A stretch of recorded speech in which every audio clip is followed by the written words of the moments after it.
L'amorce pour les poissons blancs que nous cherchons est principalement composée de farine ou de chapelure. Cette amorce sert à rassembler le poisson pour l'appâter et le mettre en appétit.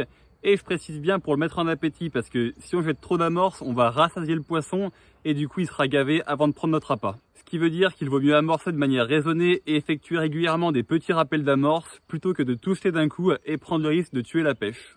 Pour pêcher rapidement les petits poissons blancs comme les rotangles, les gardons, les ablettes, etc., on favorise des amorces très légères avec de fines particules.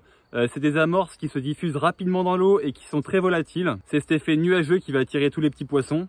A l'inverse, les amorces plus lourdes, plus denses, avec des plus grosses particules comme des graines, sont plus destinées à des pêches de gros poissons blancs de fond, comme les carpes par exemple. Mais c'est pas vraiment les poissons qu'on cible. Pour les JFT, vous pouvez très bien acheter une amorce à gardon standard qui fera largement l'affaire. Pour pouvoir lancer l'amorce, qu'elle coule et qu'elle soit attractive pour les poissons, il faudra évidemment la mouiller. Le mouillage de l'amorce est vraiment une étape essentielle.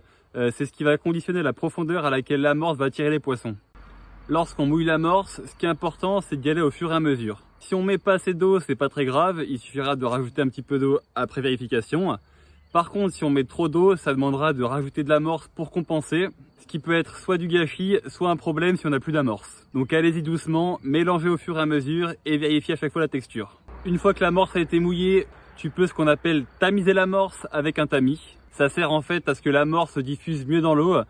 Pour vulgariser un petit peu la chose, tamiser l'amorce, ça sert à enlever les grumeaux. Les critères de réussite pour une amorce standard qui est polyvalente sont les suivants.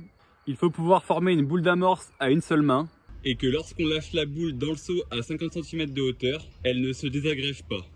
Pour finir, il faut qu'une fois lancée dans l'eau, la boule d'amorce produise un nuage de fumée transversal. C'est vraiment ce nuage de fumée qui va rapidement attirer les poissons blancs sur le poste de pêche.